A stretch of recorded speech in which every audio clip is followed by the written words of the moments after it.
I am the Tofu Golem. Please enjoy the video. You begin by making sure iCloud Photos is enabled.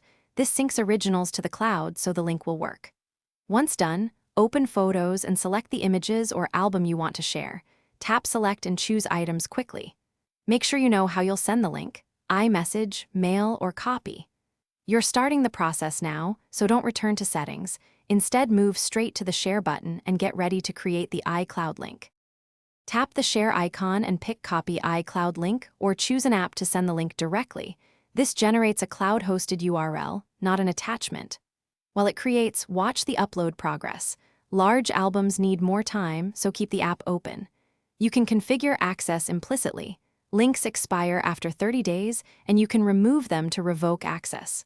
Once the link is ready, paste or send it. This is why using iCloud links avoids sending big files and preserves full resolution.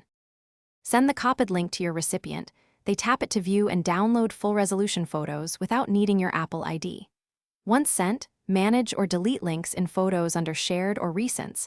Tap Remove to immediately revoke access. If something goes wrong, try basic fixes. Confirm iCloud status, ensure you have Wi-Fi or cellular data, and check available iCloud storage, then regenerate the link. If issues persist, sign out and back into iCloud, or restart your device to refresh the connection. Thanks for watching. Consider subscribing if we helped you today.